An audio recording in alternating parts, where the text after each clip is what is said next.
Sí, estamos al aire, me confirman nuestros radiocontroladores. Cada uno está en sus diversas casas. Esta es una transmisión especial vía remota. Tengo que presentarles a mis panelistas y compañeros de siempre. Mauricio Rodríguez, buenas tardes, Mauro. Justo se fue, se aburrió. Se cortó.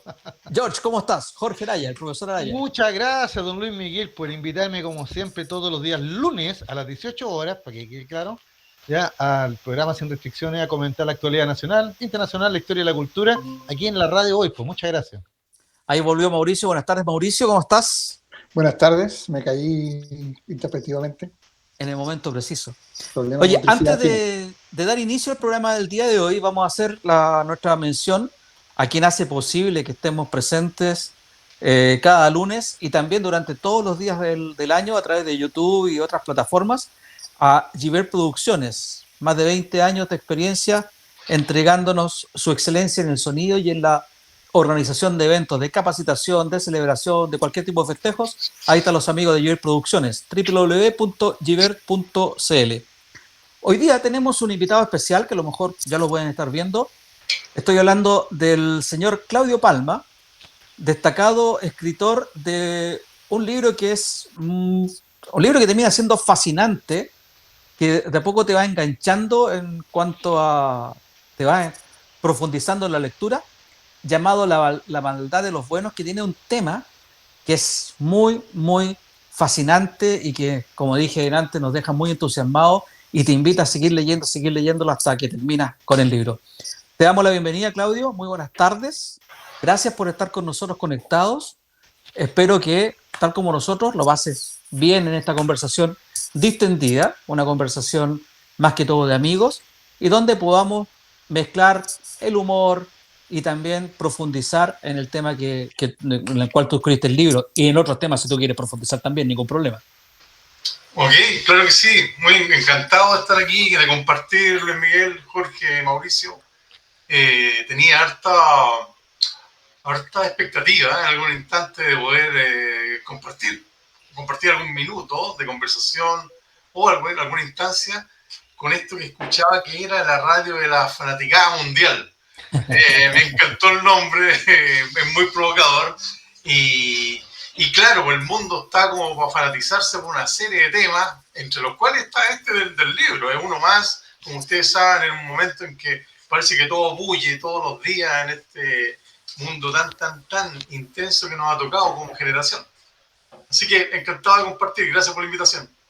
Al contrario, gracias a ti por estar acá. Digamos que nosotros tuvimos la oportunidad de leer tu libro, gracias a una gestión que hizo Mauricio, y queremos centrar la conversación primero partiendo por el libro, pero también, ahí la está mostrando Jorge, pero también profundizando en otros temas que surgen, no sé si decir a partir del libro o el libro llega a estos temas, una cosa así. Me enredé yo solo, pero en realidad yo creo que el libro es de absoluta contingencia. ¿Cuándo lo escribiste, Claudio? Y más o menos, ¿en qué te basaste? ¿Cuál fue, digamos, la chispa que te motivó a escribir este libro? Bueno, mira, la chispa tiene que ver más bien con una serie de chispazos a través del tiempo. He ido conociendo gente ya como todo, en distintos ámbitos, en distintas veredas, gente de diferentes culturas, más de izquierda, más de derecha, más ateo, más creyente, otros de una cultura media quiltra, que es como una mezcla de todo sin que tome forma. Y he conocido a harta gente como bastante buena de adentro, ¿no? Bien intencionada, gente que se preocupa por los suyos, que quiere los suyos, que en general son buenos vecinos, que empatizan. Y sin embargo, a través de todo este tiempo, también me fui dando cuenta de que esas mismas personas podían en algún instante estar como, si no protagonizando, comprendiendo o incluso apoyando actos que eran de maldad contra un otro, contra alguien. Y los miraba y no me parecían personas como fanáticas, no me parecían personas como de una conducta que fuera objeto de algún examen clínico, sino personas comunes y corrientes, como nosotros.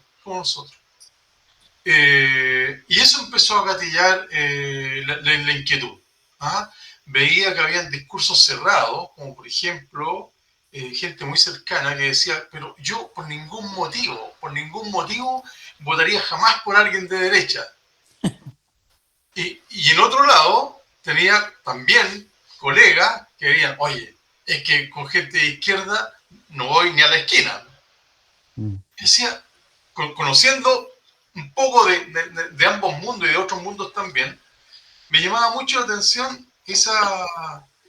esa cerrada prematura de puertas. Por un lado, pienso que era gente que al colocarse en esa posición se hace mucho daño a sí misma, porque pierde información. Porque no es cierto que siempre en el tiempo la verdad esté en una sola vereda. Si damos una segunda reflexión a eso, nos vamos a dar cuenta que es insostenible. En realidad es bien ridículo pensar que siempre la verdad o lo correcto o las buenas intenciones estén o en la izquierda o en la derecha o en el Colo-Colo o en la Chile No, o lo del piso arriba o lo del piso arriba. Todos sabemos que la verdad siempre está en la Católica. No, yo creo que ahí cruzaste un punto que de no retorno, ¿eh? Estamos en desacuerdo. Mauricio.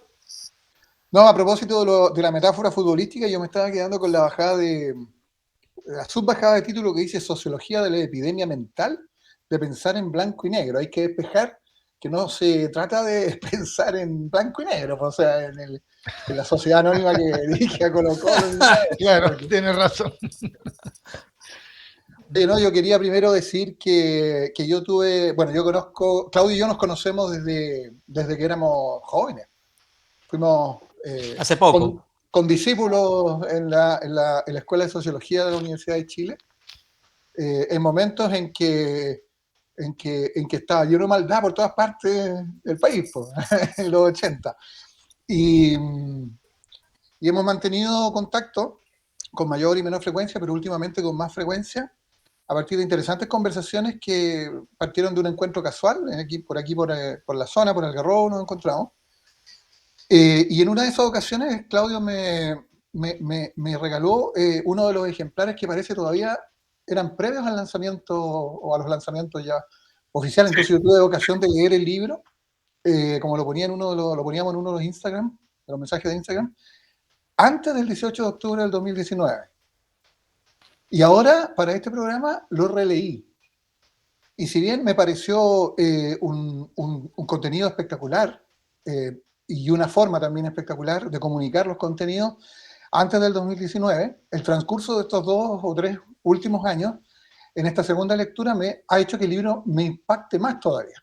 Y nosotros tenemos aquí en el programa una preocupación y un interés súper coincidente, súper bueno que coincidamos en ese interés por la salud de la democracia. Y yo creo que eso especialmente tiene que ver con nuestras propias biografías, el momento en que vivimos, cuando nos tocó ser jóvenes, las restricciones que tuvimos, las maldades que vimos, ciertos contagios que nosotros mismos tuvimos con la epidemia que describe Claudio acá.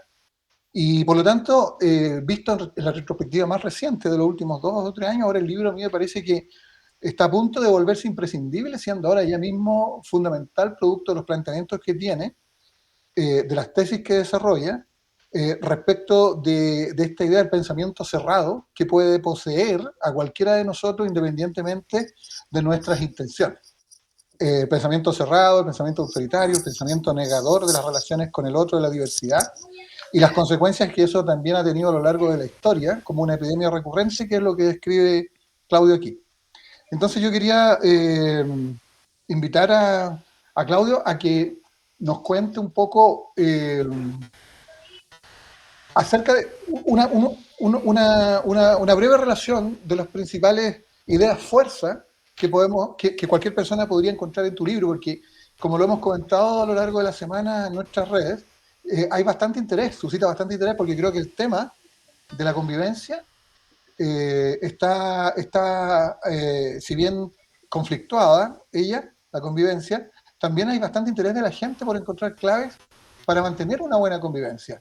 Y creo que en ese sentido el libro se vuelve súper oportuno en este momento, tanto como el 2019 cuando lo lanzaste. Entonces, ¿cuáles son como las principales ideas fuerzas porque por ejemplo tenemos ahí a algunos parientes nuestros que están esperando enterarse más, están a punto de comprarlo y quieren leerlo ya, pero si la invitación la hace el autor con algunas ideas, fuerzas que contiene el libro, yo creo que va a ser súper provechoso para todos los que lo están leyendo ahora y lo van a leer enseguida. Bueno, oye, lindas palabras. Empecé a encontrar buenos libros al escucharte. Hay una idea fuerza que honestamente siento que es un descubrimiento. Y es que a la base nuestra, pero en forma muy inconsciente, no nos damos cuenta, tendemos a pensar impulsivamente o compulsivamente, tendemos a pensar en que hay una fuerza positiva y una fuerza negativa, el bien y el mal. Y como a veces no tenemos tiempo, nos quedamos con lo que dice en la portada de un diario o con el titular que escuchamos en la radio, y con eso como que nos ordenamos y eso nos basta, porque ya asumimos que están los buenos y los malos. Los buenos y los malos van cambiando de orden, van cambiando de actores según mi posición personal, pero la mecánica opera igual, ¿sí? Ahora, ¿qué ocurre con eso?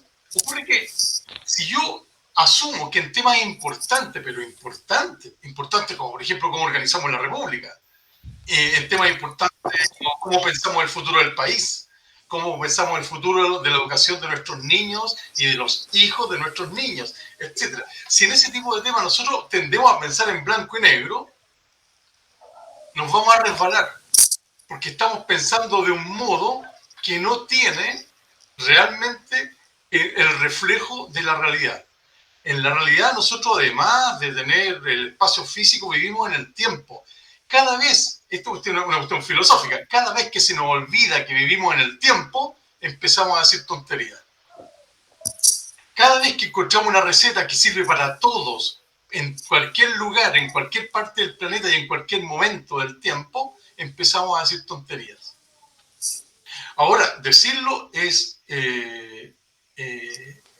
ya un aporte, pero no por decirlo o escucharlo, uno necesariamente lo va a asumir de un modo diferente. Voy a dar un ejemplo, que es un ejemplo que va a ser incluso grosero para algunas personas. No es el ánimo perturbar a nadie, pero a estas alturas del tiempo, del espacio, a esta altura de desarrollo del mundo, de verdad nosotros podríamos pensar que un señor en un escritorio, en una esquina, en un país del mundo, en algún instante del tiempo descubrió cómo se desarrolla el mundo en general, cómo se desarrolla la historia del hombre. Me estoy refiriendo a Marx. ¿De verdad uno puede hoy día pensar que alguien hace un corte del tiempo y se lo imaginó todo lo relevante para siempre? Hay que entender la inquietud, hay que entender la autoría, entender la proposición en su contexto histórico, que no es el nuestro. Nosotros hoy día manejamos muchísima más información. En tiempo de Marx había un sol. Hoy día nosotros sabemos que hay tantos soles, millones y millones y millones de soles, en millones y millones y millones de galaxias. Entonces, con la información de hoy día ya no es asumible como verdad que alguien pueda declarar verdades eternas. Podemos ser incluso un poquito más groseros y decir, bueno, esto podría aplicar entonces a las religiones, pero por supuesto que sí.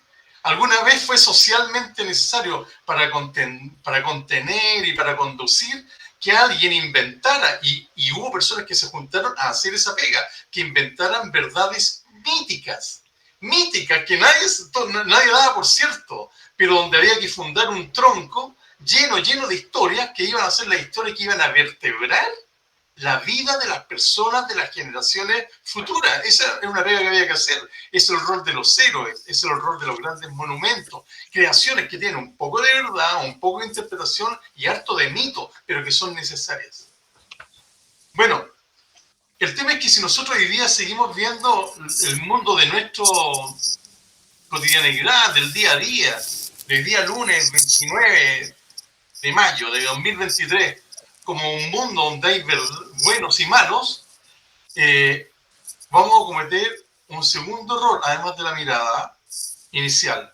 Vamos a asumir que los malos, aquellos otros que son distintos, de mi opinión, son canallas. Son canallas y yo no les voy a creer nada. No voy a considerar que su juicio es correcto. Cuando emiten una opinión, voy a interpretar como una opinión mal intencionada. Cuando ellos digan solidaridad, yo voy a decir, ok, pero detrás de esa palabra es su verdadera intenciones son otras, son malévolas. Oye, y ocurre lo siguiente, si busco una película en Netflix o en algún otro medio similar, si veo algunas de las películas históricas que más fuerza, esas películas pop que uno tiene como en la memoria, todos tienen buenos y malos. Muchos relatos de novelas, de cuentos para niños, de novelas para adultos también tienen buenos y malos. Entonces, también hay una construcción artística, no solo literaria, artística en general, donde hasta la Capilla Sixtina se puede incluir, donde están perfectamente perfilados los buenos y los malos. Y ese refuerzo permanente, sin que tú lo busques, se va traduciendo en un modo de mirar. Ahora, cuando yo miro así, y aquí viene un tercer problema que podríamos decir que es una tercera idea fuerza, yo puedo decir, mira, los otros son canallas. Las cosas podrían ser mejor si lo hiciéramos nosotros. Y entonces llego y asumo, por ejemplo, que nosotros podemos vender gas. Hagámoslo nosotros. Si nosotros somos buenas personas, es que hay que hacer los cálculos. Bueno, alguien los va a hacer. Es que hay que hacer un cálculo comercial y un cálculo de disponibilidad y de distribución. Bueno, pero eso alguien lo va a hacer. Tenemos a alguien que nos ayude. Porque nosotros somos buenos. O sea, caramba, a nosotros nos va a salir o bien o mejor. Porque los canallas son los otros. Entonces ahí empiezo a construir errores. Pero son tan seductores porque están basados en algo que nadie cuestiona. Ni yo como promotor del sueño, ni aquellos que se están subiendo al proyecto, ni menos los sponsors que van a llegar después a ponerse con algún tipo de medio que permita financiar de uno u otro modo esto. Y bueno, nadie se está cuestionando lo que tenemos ahí a nivel inconsciente, y es una mirada sesgada de el bien y el mal, como si nos ordenara la vida. Es una mirada bastante infantil, es una mirada bastante desprovista, es una mirada sin textura, y sin embargo miramos así. Entonces, cuando hablamos de una epidemia mental invisible, que nos hace pensar en blanco y negro, estamos pensando en nosotros mismos. Y de ahí viene una cuarta idea, que, oye, disculpe, le estoy hablando mucho, que No, Está clarísimo. por favor, en algún momento te queremos interrumpir, pero sigue, por favor. Ya. Oye, bueno, de ahí viene otro punto, y es que yo puedo ponerme en forma bastante creativa a generar ideas. Bueno, voy a tomar algunas de la contingencia porque son las que todos manejamos más o menos, sin entrar en profundidad. Pero el mismo proyecto, por ejemplo, de las 40 horas de trabajo, que es súper atractivo porque es más rico trabajar menos. Siempre y cuando, ojo, a uno no le guste su pega. Siempre y cuando uno no quiera dedicar tiempo a hacer otras cosas. Pero ahí la crítica desde el punto de vista del pensamiento en blanco y negro es que yo recuerdo que alguna vez en televisión Mónica Rincón le pregunta a una diputada, Carlos Cariola, y le pregunta, y en vivo, ¿y hay algún estudio para conocer el impacto? Ella lo dijo sin mala intención la periodista. ¿Hay algún estudio para conocer cuál es el impacto que a corto plazo tendría el proyecto de las 40 horas?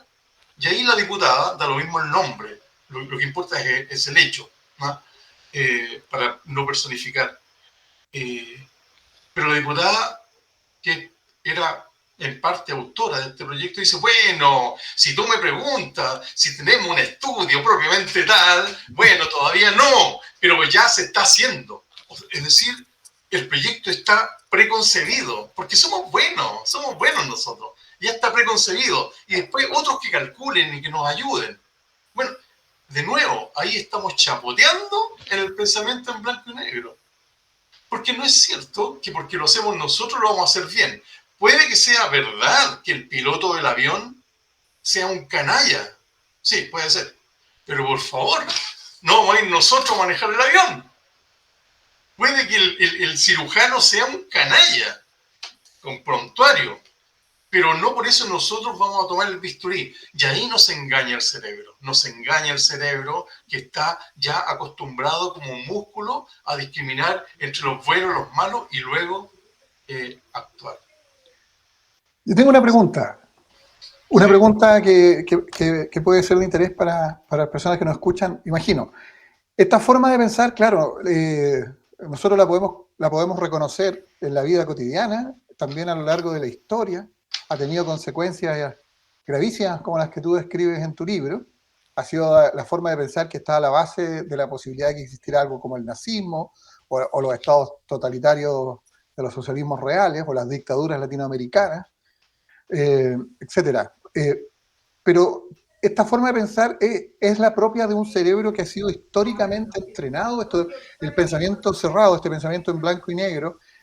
¿Tú lo radicas en alguna etapa, o su origen en alguna etapa de la historia, o es una configuración natural de la especie que nos va a acompañar siempre y que se va a transformar en epidemia porque estamos predestinados a esto, o la podemos gestionar?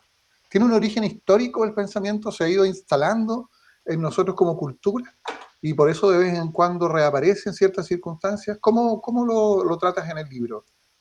Okay. La formación y el origen de esta epidemia. Sí, esa es una pregunta que en algún momento sentí que podía ser como casi naufragar el libro cuando se estaba escribiendo. Era una pregunta bastante difícil, así que me había obligado como a investigar, y la verdad es que llegué a una verdad que es una opinión o una hipótesis bien plausible, bien aceptable.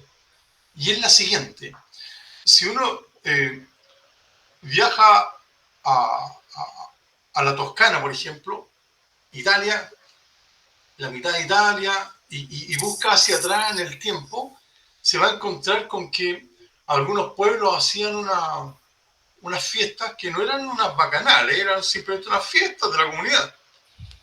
Pero eran fiestas a poto pelado en la plaza, con poca vergüenza, con música, comida, compartiendo. Imagínense los vecinos, los parientes, también invitarían a la abuelita, a los compañeros de pega, y todo ahí a poto pelado, pasándolo bastante bien. Había poca culpa, había un pudor distinto al que entendemos hoy día.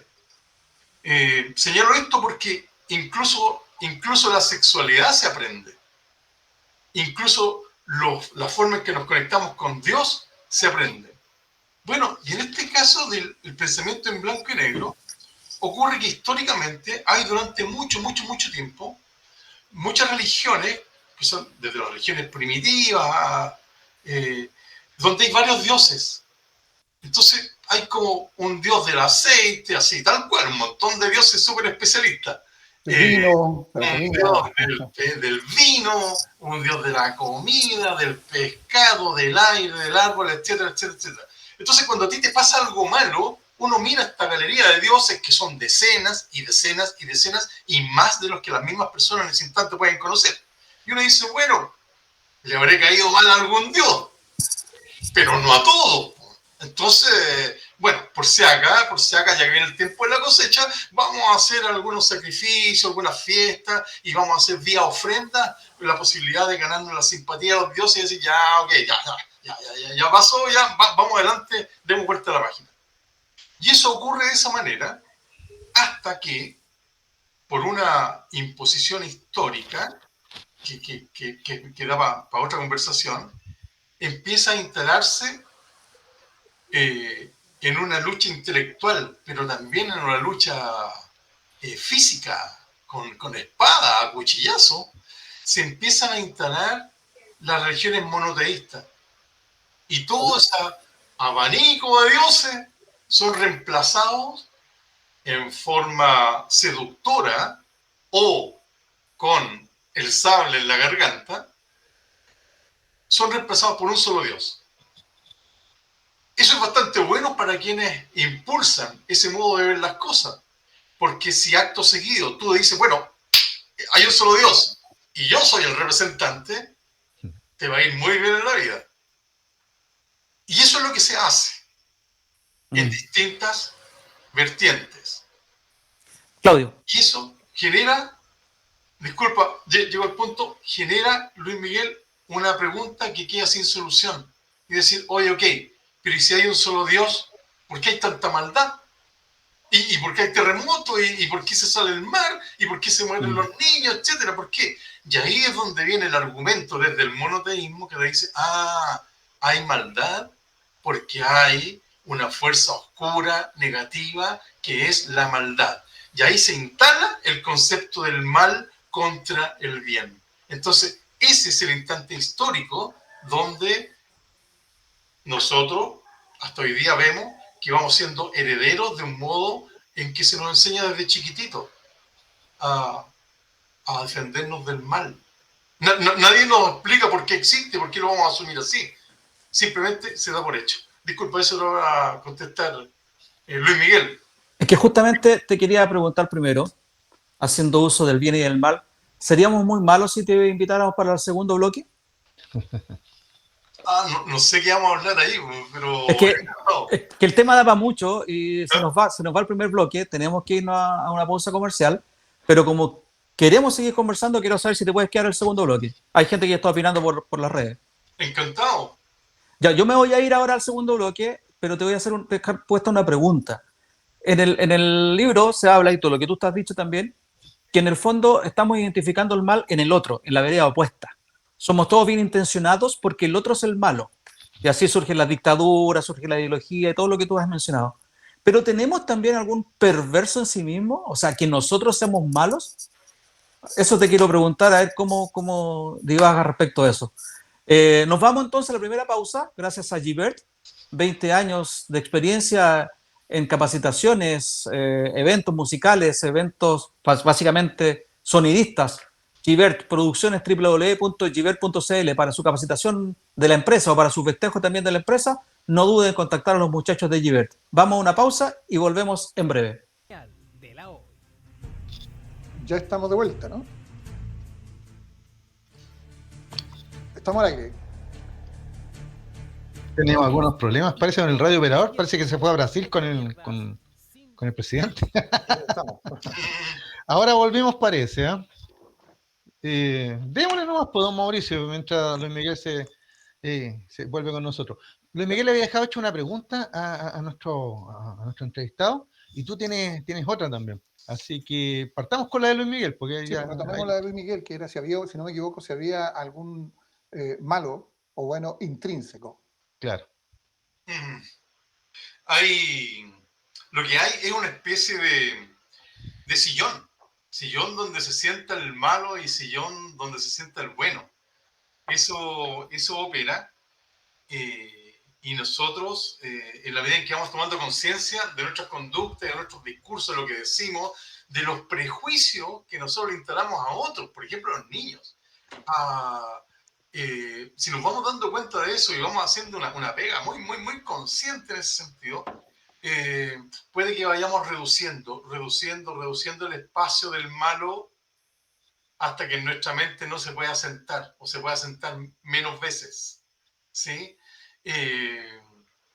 Aquí lo principal es asumir casi como un compromiso que no es cierto que objetivamente exista un monstruo invisible de la maldad que lucha en el espacio interestelar contra un monstruo también por sus tremendas dimensiones de la bondad.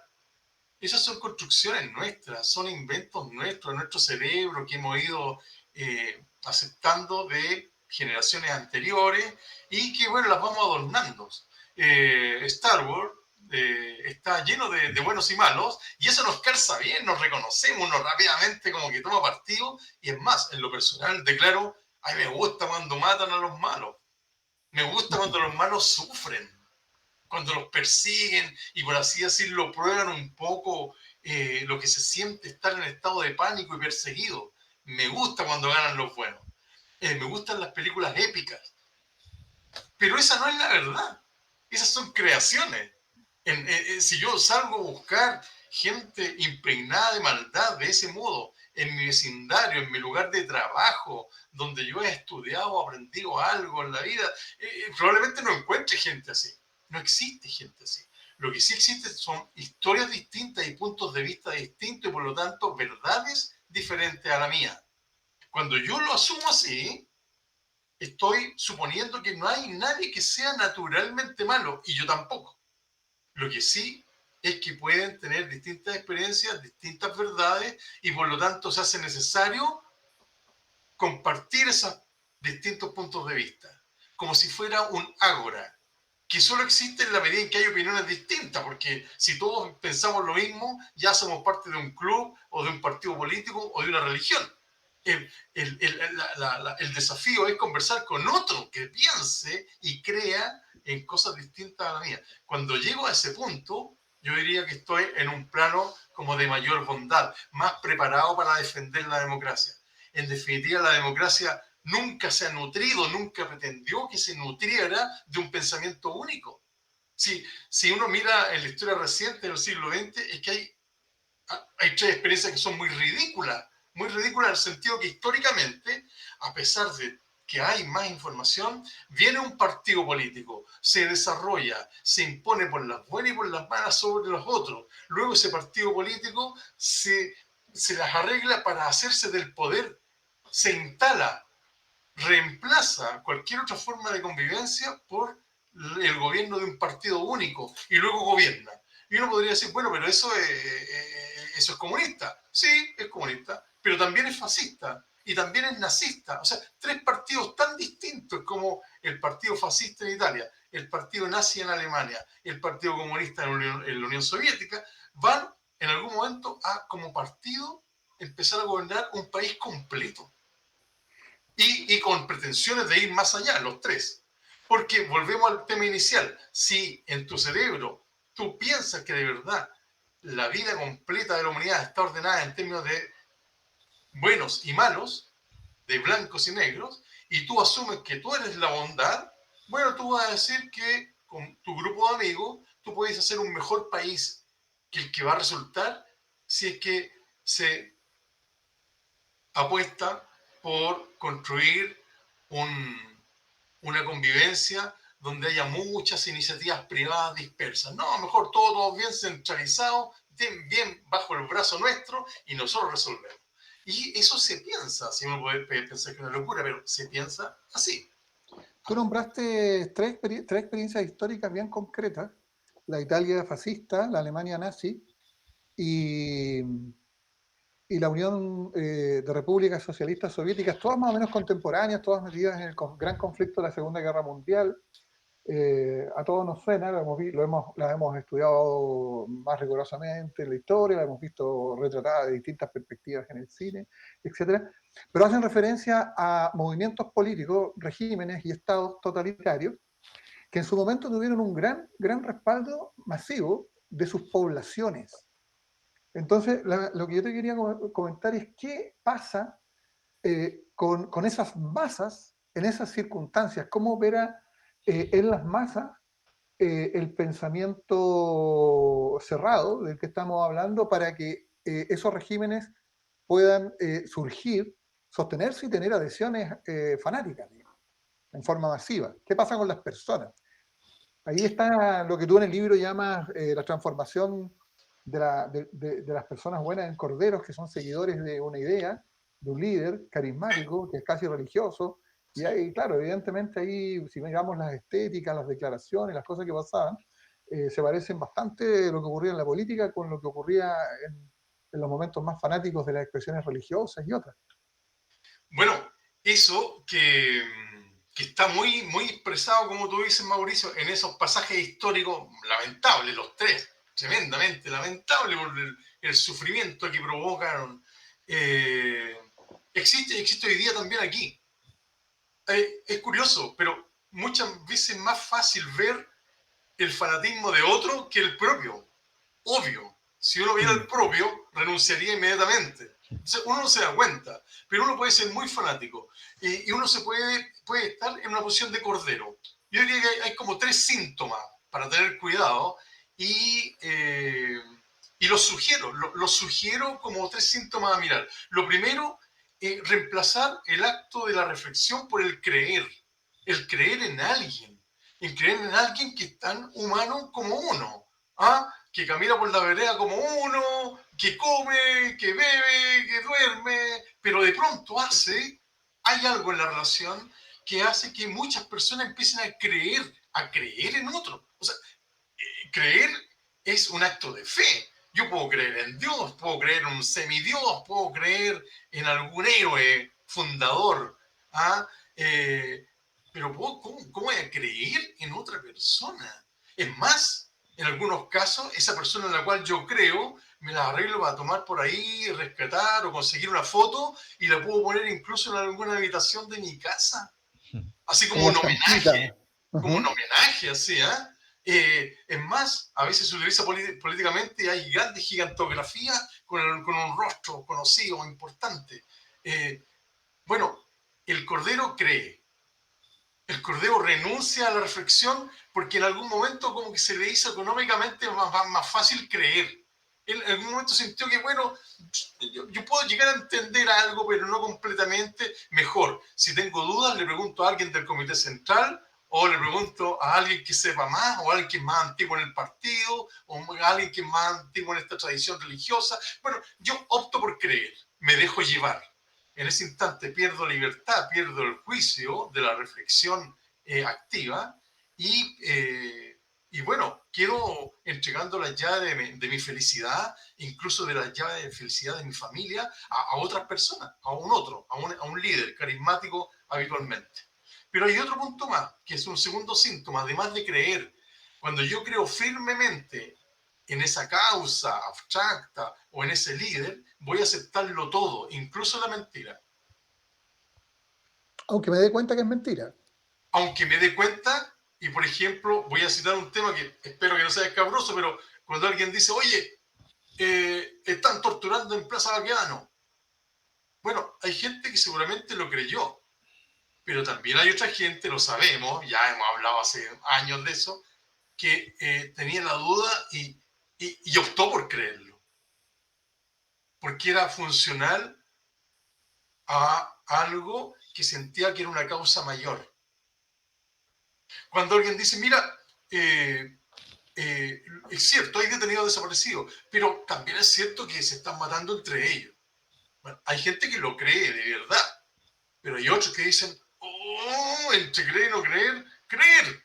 Y apuesto por eso también. En ese instante, cuando yo opto por apoyar la mentira, sabiendo que la es, también estoy siendo Cordero. ¿Sí, no? Y también hay un tercer punto que diría que también es un síntoma en sí mismo, y es cuando acepto la violencia como método. Y aquí hay que tratar de salirse de la contingencia, sugiero, pero tenemos pasajes de uso de la violencia a lo largo de la historia nacional e internacional, todos lamentable, vergonzoso, y sin embargo ha habido gente que lo ha apoyado. Justificado. Un caso cercano es que, independiente casi de la religión en este país, que la gran mayoría son católicos de hecho, de facto, porque no se te ocurre ser otra cosa. Bueno, la mayor parte de la gente ha ido a celebrar bautizo o matrimonio o a hacer un instante de profunda espiritualidad para despedir a alguien querido. Es decir, las iglesias se nos son algo cercano, ¿sí? Algo cercano personalmente. Si pensamos desde el punto de vista de la clase media, obviamente estamos hablando de templos de oración que son muy cercanos, independiente de que la gran mayoría de la gente sea católica a la chilena. Y sin embargo, en algún instante empiezan a aparecer iglesias quemadas, iglesias incendiadas. Y uno dice, ¡ay, pero es que la estamos quemando nosotros! Entonces, ¿cómo voy a hacer la crítica? Mejor me la guardo. Otro dice, bueno, en realidad es que lo están quemando, pero igual también está la Inquisición, que quemaron a muchas personas. Y busca como argumentos un poco torcidos para tratar de reducir ese choque cognitivo-emocional que se te produce, pero de fondo estás optando por aceptar la violencia. Y hay que tener todo cuidado. Porque si es así, si por un lado te dedicas solo a creer lo que te dicen o a buscar la explicación más arriba de ti, si te dedicas a aceptar la mentira y te dedicas a aceptar la violencia, tú ya no es que solo seas un cordero que estás pensando en blanco y negro, es que ya te convertiste en un promotor. En un promotor. Y entonces después llegas a tu casa, se abre un tema, alguien pregunta y tú de algún modo navegas en esa zona gris, pero no vas de frente a criticar lo que en otros tiempos te habría resultado sumamente criticable. Y el ejercicio es muy simple, asumir que eso mismo está pasando en el año 1945 en otro país, en otro continente. ¿Te parece criticable o no? Sí, ok, aquí también entonces, porque si no, tú eres un promotor. Ahora, Dime. perdón, No, te iba a conectar con la fecha, digamos, porque hay algunos pasajes súper centrales del libro en donde hay unas muy buenas descripciones, porque hay que destacar que el contenido del libro está excelentemente comunicado. Por eso es que yo creo que, independientemente de la conversación que estamos teniendo aquí, es totalmente recomendable que las personas lo adquieran y lo lean. Y uno de esos pasajes es esta caracterización que tú haces de las grandes ideologías, los grandes sectores políticos que se manifestaron, que existieron durante la Guerra Fría en el siglo XX, donde las caracteriza o las designas como la izquierda maniquea y la derecha maniquea. Y ahí hay una caracterización de los atributos de cada una de ellas en su lógica que muestra un poco este refrán del sentido común que dice que a veces los polos se juntan, que lo repite de vez en cuando algún participante de este programa. ¿Podrías tú como contarnos un poco cómo son o cómo fueron y qué presencia todavía tienen la izquierda maniquea y la derecha maniquea de la que tú hablas en las partes finales de tu libro? ok, bueno, vinculando con lo anterior, hay en el siglo XX un periodo demasiado extendido donde, por así decirlo, se corderiza buena parte de la población. Habíamos visto históricamente que en algún momento se podía hundir y chapotear en el pensamiento en blanco y negro un partido, una religión, pero nunca se vio hasta el siglo XX que fuera el planeta completo el que estuviese así impregnado de esta epidemia mental, al punto que los códigos estéticos, la música, el cine, las comidas, los autores, la literatura, etcétera, todo se ordenaba, o era socialista o era capitalista. Y no había, y si tú intentabas irte por el camino del medio, tomando distancia de ambos polos, es que era, bueno, era un amarillo, un indolente, alguien que se negaba a tener una posición, eras por lo tanto bastante mal mirado. Entonces, en ese momento de la historia, porque mirado en largo plazo es solo un momento, lo que hay son dos grandes polos y eso ordena la vida de todos. Pero hay un hecho que es bien perverso, y es que en esta polaridad, donde hay dos grandes potencias, las dos potencias nunca se enfrentaron directamente. Todos los enfrentamientos se produjeron en países principalmente del hemisferio sur del planeta, en países que eran más pobres, en países que estaban buscándose a sí mismos, por así decirlo, estaban viviendo su adolescencia, mientras los otros ya estaban bastante más consolidados en su posición como países. Y entonces los muertos de la Guerra Fría no los vamos a encontrar en los dos polos que se enfrentaron, en las dos potencias que se enfrentaron. Los muertos los pusieron los pobres países del hemisferio sur. Y a algunos les tocó una dictadura de izquierda y a otros les tocó una dictadura de derecha. A nosotros nos tocó una de derecha.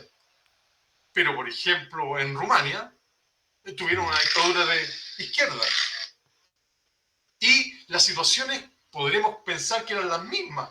Para los jóvenes, los peligros eran los mismos. La posibilidad de hablar era mínima, la posibilidad de discrepar menos, la posibilidad de agruparse, de salir de los países, era la verdad, bastante mínima. Pero el color de las banderas cambiaba. Entonces, eso nos lleva a lo siguiente, bueno, es que en el fondo ¿Es intrínsecamente perversa la derecha? ¿O acaso es intrínsecamente perversa la izquierda? ¿No será que aquí el tema no es de posición, por así decirlo, no es de geografía, no es de izquierda o derecha, no es de este o oeste, no es eso, sino que es de la intensidad en cómo vivo esa posición? Y en esa intensidad, si llega un momento en que yo me corderizo y ya no pienso por mí mismo, sino que me dejo llevar, yo creo en alguien, si además acepto la mentira y acepto la violencia, bueno, da lo mismo si estoy en el polo de la izquierda o en el polo de la derecha, porque mis conductas van a ser bastante parecidas. O voy a salir a matar a personas que están agrediendo mi modo de pensar desde la izquierda o desde la derecha. Y eso hace que esas posiciones fanáticas, y aquí hay una cuestión sutil pero de alto impacto, a que esas posiciones fanáticas sean lo peor para su propia causa. Ajá. O sea, lo peor para la izquierda es dejarse conducir por la extrema izquierda. Lo peor para la derecha es dejarse conducir por la extrema derecha.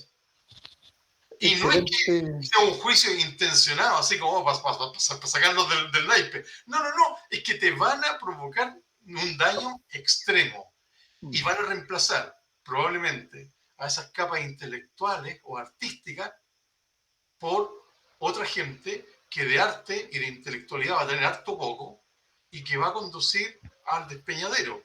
Acá nosotros podemos comparar una derecha de dictadura versus una derecha predictadura y no tiene pero nada que ver. Y si comparamos la izquierda de los años 70, 80 con la izquierda de hoy día, también lo vemos, nos enteramos por las noticias, no tiene nada que ver. Ya no hay producción artística, literaria. Una gran sentencia provocadora para que quede dando vuelta acá en la reflexión, se nos está pillando un poco el tiempo, el que las respectivas ultras son como la herramienta con la cual el respectivo sector se hace el harakiri cuando la hegemonizan, cuando en la izquierda predomina la ultra o en la derecha predomina la ultra, la izquierda y la derecha se están haciendo el harakiri respectivamente. Bueno, dejemos esa afirmación y tu descripción flotando en el aire. Nos han llegado hartos comentarios que yo creo es lo que buscábamos, generar provocaciones, ideas que den que pensar, agilizar el funcionamiento neuronal intensamente a través de esta provocativa visión que tiene Claudio y que está planteada en su libro. ¿Dónde podemos encontrar tu libro para adquirirlo, para recomendarlo a las personas que lo quieren leer? Me decías tú que en Amazon está y se busca como La maldad de los buenos o por el autor, como en el buscador. Sí. ¿Dónde más está? La maldad de los buenos está así inmediatamente asequible en Amazon, en cualquier parte del mundo. Amazon, ¿sí? Está en buscalibre.com y también en España, particularmente en la Casa del Libro. Sí, en la Casa del Libro está. Sí, Casa del Libro, Amazon y buscalibre.com. La entrega es bastante rápida. Bueno, y se está vendiendo de esa manera porque ocurrió que cuando lanzamos el libro, tú lo comentabas una vez, Mauricio, aparece el libro y 3 meses más viene el 18 de octubre. Pero además después viene la pandemia. Entonces ya quedaron las librerías físicas con candado. Así que rápidamente se empezó a vender de esta manera. Claro. Bueno, Claudio, vamos a ir a la siguiente pausa. Te agradecemos la presencia acá. Nos gustaría seguir conversando contigo, quedan hartos temas pendientes respecto del libro, y quería dejar la puerta abierta para que volviéramos a encontrarnos y mirar tu libro en detalle, u otros temas a partir de la perspectiva que aquí planteas, como los que nosotros tratamos respecto de la sociedad, la cultura y el deporte en los programas. Así que muchas gracias por haber estado con nosotros, Claudio. Nosotros vamos a proporcionar el libro, los contactos que nos diste, o los links a través de las redes, y vamos a mantener informados a quienes nos están preguntando dónde se puede comprar para leerlo con detalle, cosa que está absolutamente recomendada. Encantado, muchas gracias. Muchas gracias, lo pasé muy bien. Solamente quisiera agregar algo. Dale. Lo que nos salva es la autocrítica. Completamente de acuerdo. La autocrítica nos va a salvar. Sí. Muchas gracias, Claudio. Saludos, que estén bien. Chao, gracias. Chao. Adiós. Estamos de vuelta. Jorge, ¿qué tal? ¿Qué te pareció? Bien, pues, yo escuché con mucha atención todo lo que nuestro amigo Claudio Palma ahí nos estuvo explicando ya acerca de la maldad de los buenos.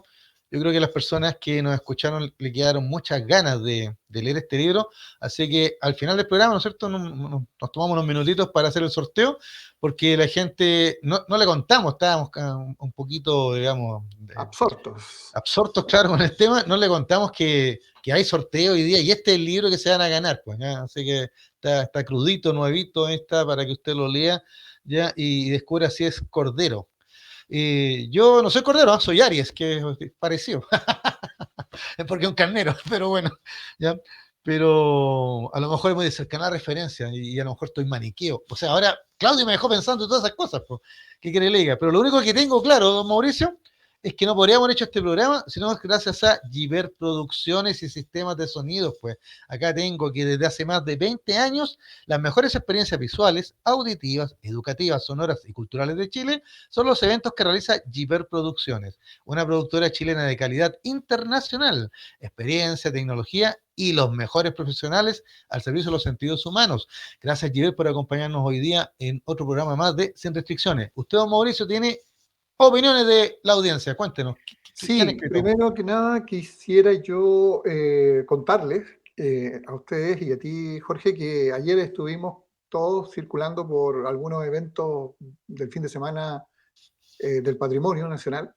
Sí, Y yo asistí, como ustedes pueden ver en nuestro Instagram, a un pueblo que está cerca de acá donde yo vivo, que se llama El Totoral, que es un patrimonio comunitario, es una comunidad, para que es un patrimonio nacional, con una densidad histórica muy interesante, totalmente recomendable venir aquí al litoral de los Poetas o al litoral central a conocer el Totoral, porque van a encontrar un museo, van a encontrar una ruta gastronómica, un eremitorio franciscano, una iglesia que es del siglo XIX, un cementerio donde hay combatientes de la guerra de la independencia enterrados, pero también van a encontrar a los artesanos de Totoral, a quienes les quisiera mandar un saludo, especialmente a las señoras que nos agasajaron con degustaciones de productos artesanales que ellas producen allí y que son absolutamente recomendables de conocer. Hay licores artesanales de muchas variedades, tradición del campo chileno,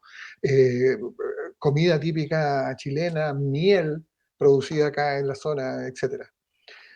También un saludo para la gran cantidad de personas que se han incorporado como seguidores del programa en Instagram. En la última semana duplicamos nuestra cantidad de seguidores y eso es un ritmo muy, muy interesante.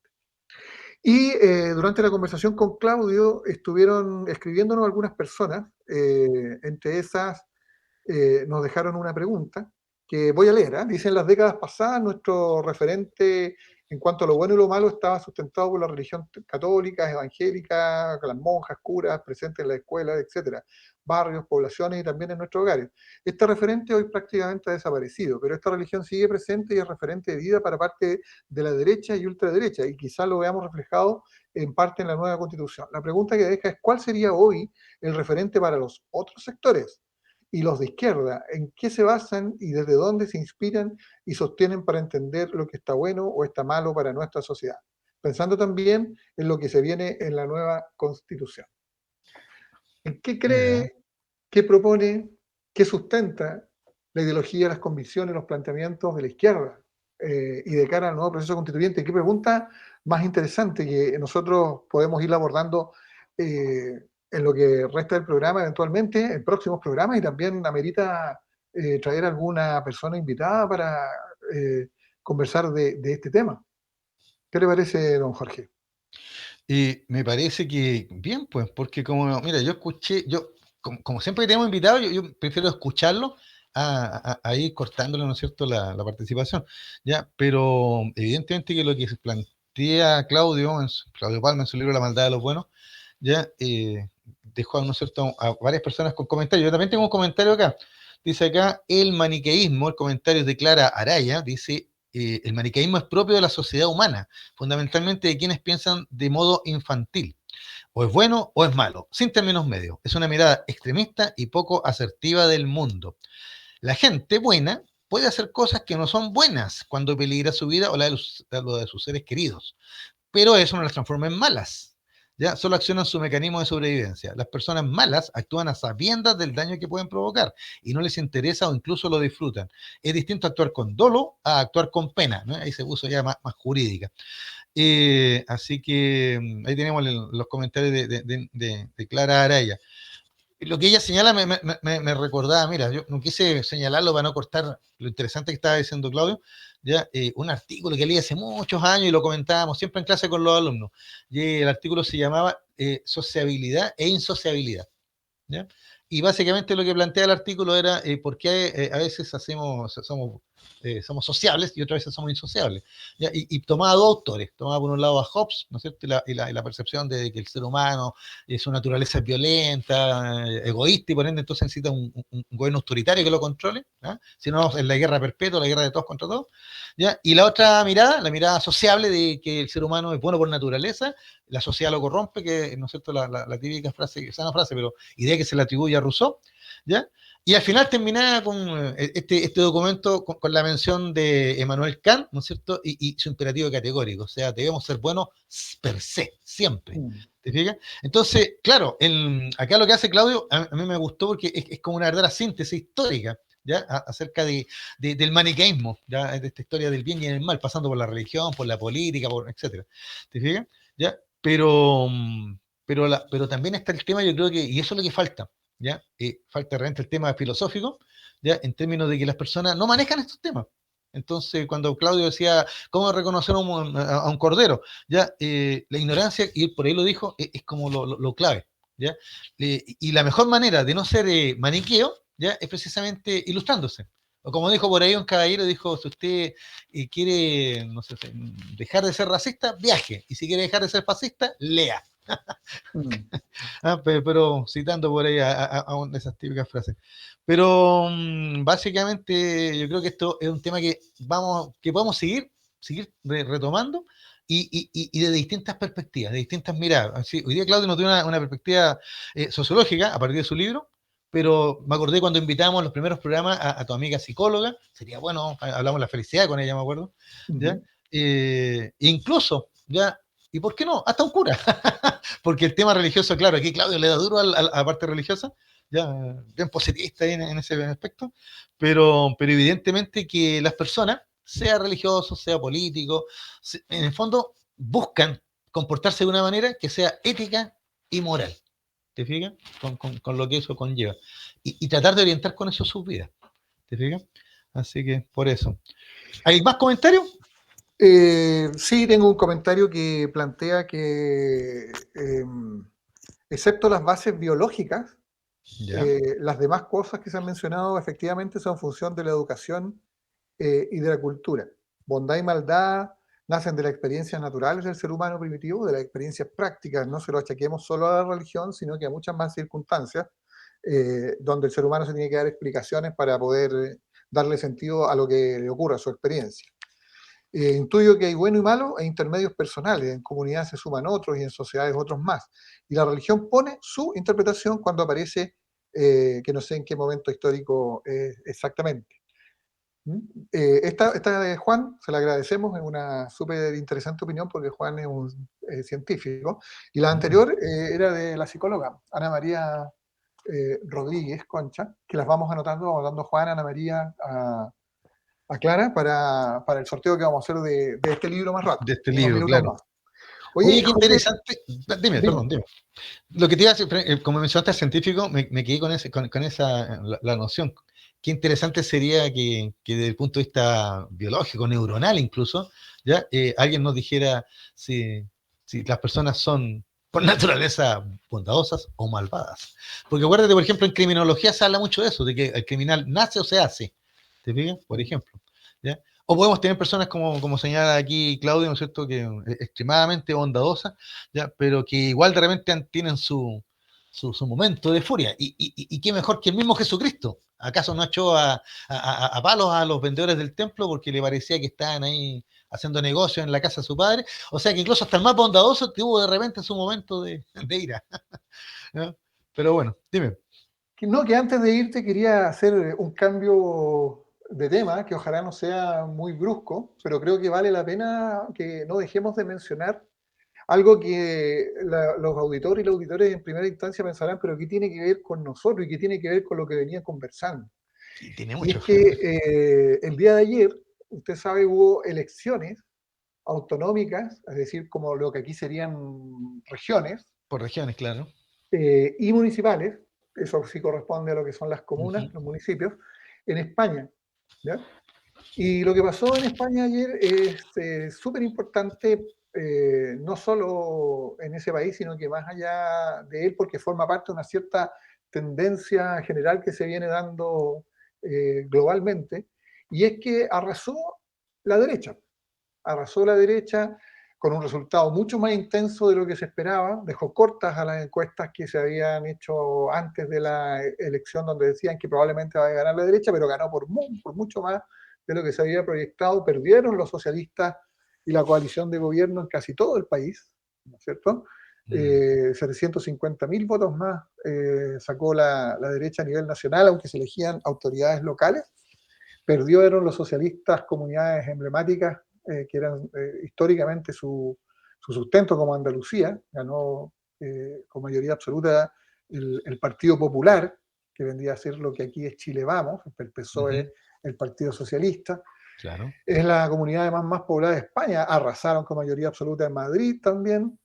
El PP absorbió el 100% del electorado de un partido que desapareció en la práctica, que vendría a ser el equivalente acá de Evópoli, el partido que se llama Ciudadanos, y recuperó comunidades que estaban en poder de los socialistas, como Aragón, ya mencioné Andalucía, Valencia, simbólicamente muy importante, porque ahí estuvo radicado el último gobierno republicano de la Guerra Civil, gobierno de izquierda, pero también por la importancia intrínseca de esa comunidad. Y por cierto, como dijimos, Madrid.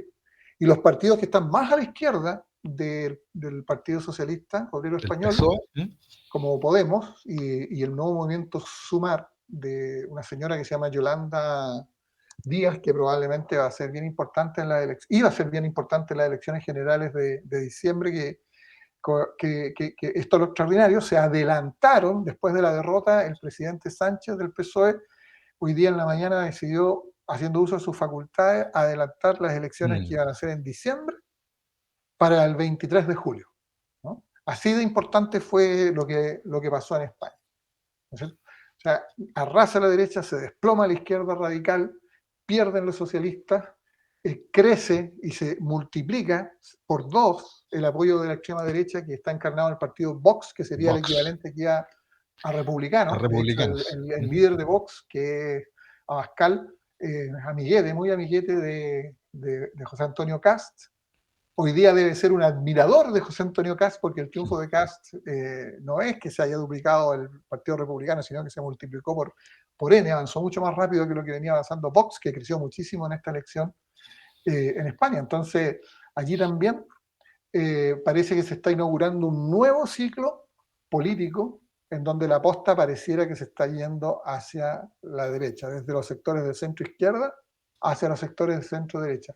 Y eso que acabo de decir es importante, porque aún así, y aún como son las tendencias que hemos descrito antes de avance sistemático de nuevos movimientos autocráticos, autoritarios en el mundo, en España esta elección significa si hoy día cambiara el gobierno general, sí ocurre en las autonomías y en las municipalidades una alternancia entre lo que en Chile sería la centro-izquierda y la centro-derecha. Por lo tanto, en este momento, en España, esas variaciones, esos cambios que se producen por el más menos 3%, reflejan que no hay un nivel de polarización como en el que sí estamos metidos hoy día nosotros, donde ha desaparecido prácticamente el centro, particularmente golpeada está la centroizquierda, la izquierda en general, el gobierno también, igual que en España, pero donde en Chile el debate está políticamente siendo dado por la izquierda más radical de nuestro país, más dura, las posiciones más a la izquierda, y la derecha también más radical. Entonces ahí nosotros podemos decir que en España hay una tendencia eventual a cierta polarización en los próximos años, si es que se dan las cosas de cierta manera. Es decir, por ejemplo, si es que en el futuro en las elecciones de julio sigue gobernando los socialistas, pero no mejoran la gestión de gobierno, la unidad interna de su coalición, que le generó un tremendo desgaste que se expresó en el resultado de ayer Del domingo. negativamente. Si siguen gobernando así, probablemente en las próximas elecciones ya no solo gane la derecha, el PP, sino que a lo mejor gana la derecha nuevamente con un tsunami, pero esta vez encabezados por Vox. Por Y Vox. eso sí que sería un problema importante para varias cosas, porque las posiciones de Vox respecto de la migración son radicales, respecto de las comunidades que tienen reivindicaciones más autonomistas como Cataluña y el País Vasco también, son planteamientos radicales de españolización, de hispanidad unitaria. Entonces puede haber una polarización eventual en España, respecto de la cual nosotros vamos adelantados. Yo creo que estamos súper polarizados, pero con una diferencia. Nosotros estamos polarizándonos con un debate de calidad bizarra.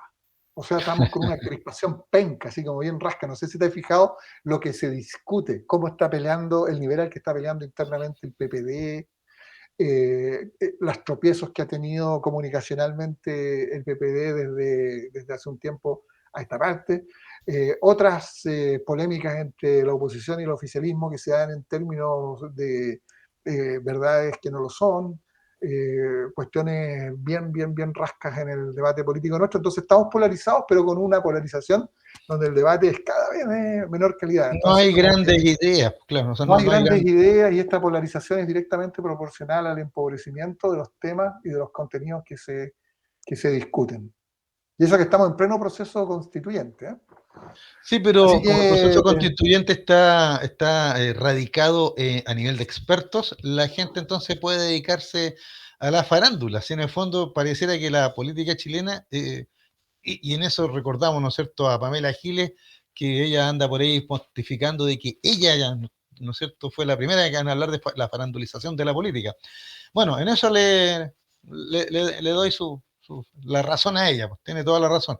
Ya lo que antes veíamos como chimuchina, ¿no es cierto?, de futbolista y modelo, ahora es parte de la política, ¿ya? Y cualquier político sale, denuncia lo que quiera, se hacen acusaciones al poleo, se dice esto y lo otro, ¿ya? Y en realidad pareciera que a nadie le importa, como dices tú, los contenidos, los temas profundos, sino que lo importante es hacerse notar. Lo importante es ponerle palito sacarle palito al puente al otro.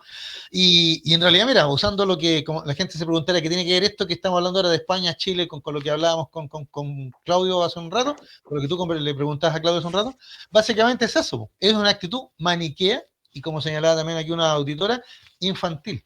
Yo podría agregar, más que infantil, concreta. Es como que la gente no somos capaces de subir el nivel intelectual y nos quedamos en las cosas concretas, que las que podemos asir o agarrarnos, ¿ya? Y no podemos ir más allá.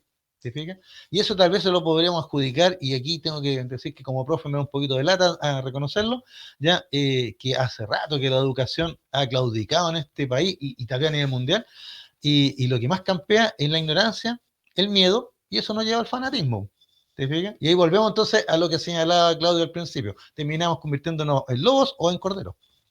Y en el mundo de la política espectáculo, que es una cosa muy mala para la democracia, no hay adherentes, hay fans. Y los fans están muy cerca y emparentados con los fanáticos. ¿Sabe dónde es bueno que hayan fans, don Mauricio? ¿Ya?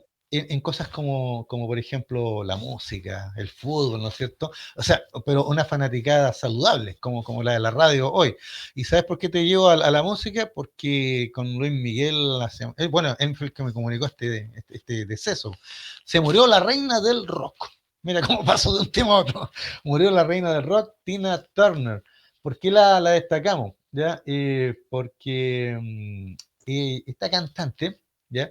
Es un verdadero ejemplo de resiliencia, de empoderamiento femenino, un verdadero ejemplo de cómo salir adelante, porque no tuvo una vida fácil, ¿ya? Mujer de origen afrodescendiente, ya también con raíces indígenas en Estados Unidos, ya de una zona pobre, ¿ya? Ella nació aquí en Brownsville, Tennessee, un estado racista de los Estados Unidos, el año 39, 1939, ¿ya? Y se dedicó a la música, se dedicó a cantar, pero sufrió primero la explotación y la violencia de su marido, ¿ya? Ike Turner, de donde tomó el apellido.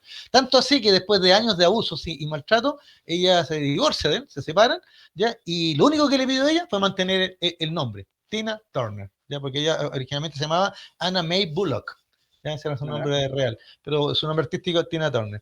Y de ahí comienza un repunte, ¿ya? Y una mujer ya, podríamos decir, ya en sus 40 años, empieza un repunte pero espectacular, ¿ya? Que la lleva a convertirse, como yo te lo señalaba, en la reina del rock, grandes álbumes, grandes espectáculos, se retiró a los 69 años, pero volvió a hacer una última gira y después de 54 años de carrera, ¿ya? Y ganarlo todo, ¿ya? Y ser conocida en todo, hacer incluso películas por ahí, con Mel Gibson, por ahí una famosa película de Mad Max y la cúpula del trueno, etcétera. Al 2013, ahí ya se retiró definitivamente porque tenía cáncer, estaba enferma de cáncer, ¿ya? Y bueno, y falleció el 24 de mayo, semana pasada, justo después de nuestro programa, ya 83 años tenía la reina del rock. ¿Por qué hay que sacar la colación? Porque, insisto, también tiene que ver un poco con lo que hablamos en este programa, porque ella, imagínate, mujer, que es como la discriminación básica que decía un profesor en la universidad que yo tuve, decía que miro al otro y como lo encuentro distinto a mí, lo discrimino. ¿Es como yo? No, entonces debe ser inferior. Entonces la discriminación básica, decía él, era la de Adán a Eva, es mujer, ya, el tiro. Ya, el color de la piel, ya, sus orígenes raciales, afrodescendientes, indígenas, ¿te fijas? Ya, sometida ya al machismo agresivo, violento, ¿te fijas? De su marido que la explotaba artísticamente y también, y también en el hogar. ¿Te fijas? Ya, y ella superó todo eso. Y más encima, en los años 80, cuando no se hablaba de estos temas, ella habló de su situación, habló de la violencia, habló de su enfermedad, ya en un momento en que no se hablaba de eso, en que era como un tema tabú todavía. Y ella tuvo la valentía de hacerlo público. ¿Te fijas? Lo que en una de sus últimas entrevistas le preguntaron, una vida tan sufrida, tan dura, ¿cómo lo veía ella? Y ella dijo que había tenido una vida maravillosa.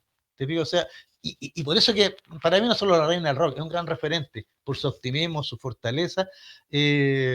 Te queremos, Tina, realmente no, nunca te vamos a olvidar, Tina Turner, la reina, pero sí, efectivamente, la reina del rock. Tú sabes que le enseñó a bailar a Mick Jagger, con eso te digo todo.